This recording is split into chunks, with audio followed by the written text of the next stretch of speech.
Hi hello അസ്സലാമലൈക്കും കൂട്ടുകാരെ, ഇന്ന് നമ്മൾ ഉണ്ടാക്കാൻ പോകുന്നത് ഇന്നത്തെ തലമുറയ്ക്ക് അത്ര പരിചിതമല്ലാത്ത, എന്നാൽ പണ്ട് കാലത്ത് നമ്മുടെ വല്യമ്മമാരും മുത്തശ്ശിമാരുമൊക്കെ മഴക്കാലത്ത് സ്പെഷ്യലായി ഉണ്ടാക്കാറുള്ള ഒരു വിഭവമാണ് ഈന്തുപിടി, അല്ലെങ്കിൽ ഈന്തുകറി എന്നൊക്കെ പറയും.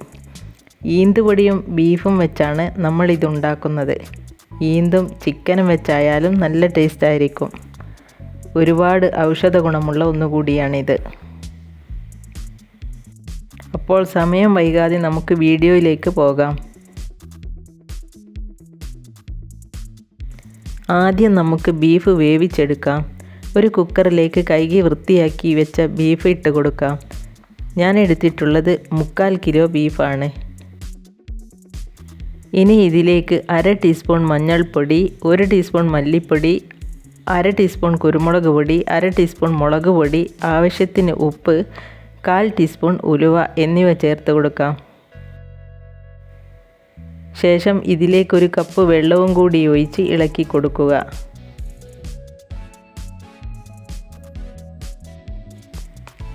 ഇനി കുക്കർ അടച്ച് വെച്ച് സ്റ്റൗവിൽ വയ്ക്കുക.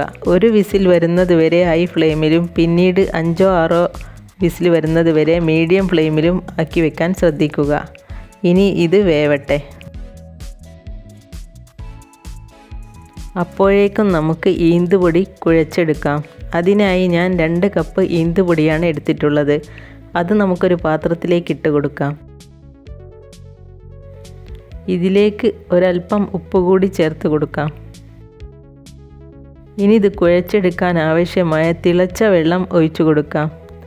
വെള്ളം കൂടി പോവാതിരിക്കാൻ ശ്രദ്ധിക്കുക. ഇനി നമുക്ക് സ്പൂൺ വെച്ച് ഇതൊന്ന് ഇളക്കി കൊടുക്കാം.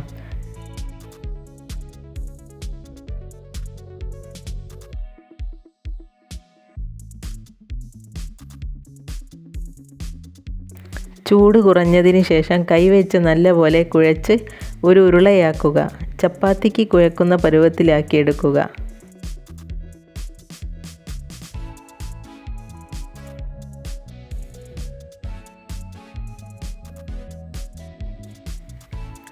ഇനി ഇതിൽ നിന്നും ഒരല്പം മാവെടുത്ത് വീഡിയോയിൽ കാണുന്ന രീതിയിലാക്കിയെടുക്കാം. അല്ലെങ്കിൽ ചെറിയ ബോൾസ് ആക്കി എടുക്കുന്നതിനും കുഴപ്പമില്ല.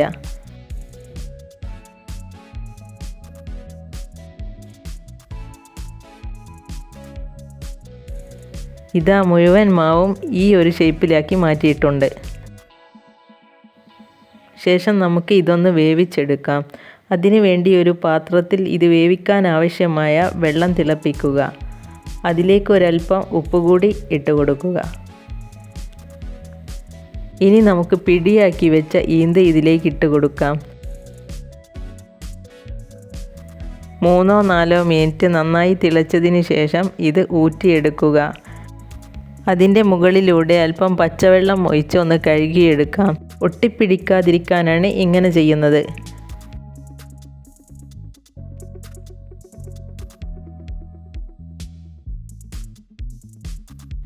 ഇനി നമുക്ക് ബീഫ് വേവാൻ വെച്ച കുക്കർ ഒന്ന് തുറന്നു നോക്കാം. ഇപ്പോൾ നമ്മുടെ ഇറച്ചി വെന്ത് പാകമായിട്ടുണ്ട്. ഇനി ഇറച്ചി മറ്റൊരു പാത്രത്തിലേക്ക് മാറ്റാം. ശേഷം ഈ കുക്കറിൽ തന്നെ നമുക്ക് പച്ചക്കായ വേവിച്ചെടുക്കണം. ഞാനിവിടെ 1 കിലോ പച്ചക്കായയാണ് എടുത്തിട്ടുള്ളത്. ഇതിൻ്റെ തൊലി കളഞ്ഞ് കഴുകി വൃത്തിയാക്കിയ ശേഷം നടുക്ക് ചീന്തി കട്ട് ചെയ്ത് കൊടുക്കാം. ഇനി ഇത് കുക്കറിലേക്ക് ഇട്ട് കൊടുക്കാം.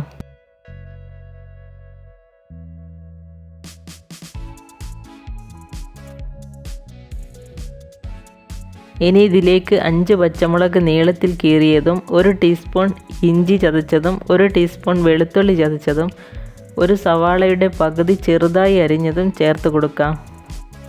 അതിനുശേഷം ഇതിലേക്ക് ആവശ്യമായ പൊടികൾ ചേർത്ത് കൊടുക്കാം.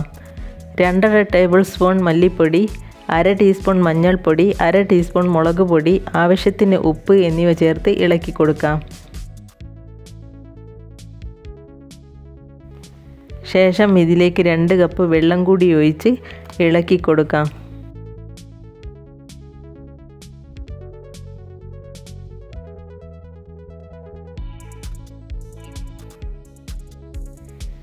എന്നിട്ട് കുക്കർ അടച്ച് വേവിക്കാം.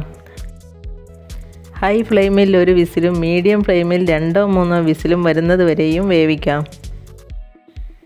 ഇനി നമുക്ക് ഈന്തുകറിയിലേക്കുള്ള അരപ്പ് തയ്യാറാക്കാം. ഇതിനായി മിക്സിയുടെ ജാറിലേക്ക് 1 മുറി തേങ്ങ ചിരവിയത് ഇട്ട് കൊടുക്കാം.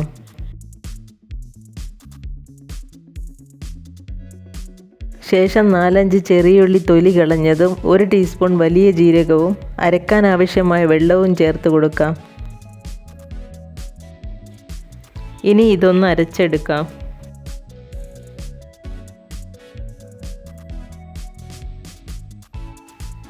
നാല് വിസിലിന് ശേഷം നമുക്ക് കുക്കർ തുറന്ന് നോക്കാം. പച്ചക്കായ നന്നായി വെന്ത് റെഡിയായിട്ടുണ്ട്. ശേഷം നമുക്ക് നേരത്തെ വേവിച്ച് മാറ്റി വെച്ച ബീഫ് ഇതിലേക്കിട്ട് ഇളക്കി മിക്സ് ആക്കാം.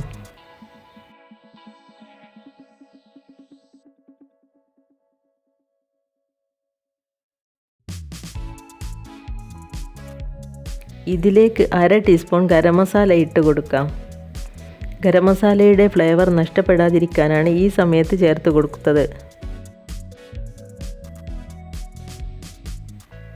ഇനി നമ്മൾ അരച്ച് വെച്ച അരപ്പ് ഇതിലേക്ക് ഒഴിച്ച് ഇളക്കി കൊടുക്കാം.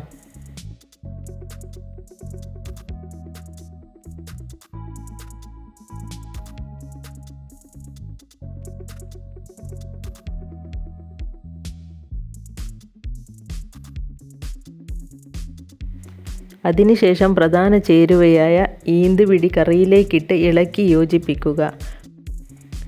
പൊടിഞ്ഞു പോവാതിരിക്കാനാണ് ഈന്തുപിടി ലാസ്റ്റിലിടുന്നത്. ശേഷം ഇതൊന്ന് തിളപ്പിച്ചെടുക്കാം. അതിനുശേഷം നമുക്ക് ഇതൊന്ന് വറവിട്ടെടുക്കാം. അതിനു വേണ്ടി ഒരു ചട്ടി സ്റ്റൗവിൽ വെക്കാം. ചട്ടി ചൂടാകുമ്പോൾ ഇതിലേക്ക് 2 ടേബിൾ സ്പൂൺ വെളിച്ചെണ്ണ ഒഴിച്ച് കൊടുക്കാം. വെളിച്ചെണ്ണ ചൂടായതിനു ശേഷം കുറച്ച് ചെറിയുള്ളി ചെറുതായി അരിഞ്ഞതും ആവശ്യത്തിന് കറിവേപ്പിലയും ചേർത്ത് മൂപ്പിച്ചെടുക്കാം. എന്നിട്ട് കറിയിലേക്ക് ഒഴിച്ച് നന്നായി ഇളക്കി യോജിപ്പിക്കുക.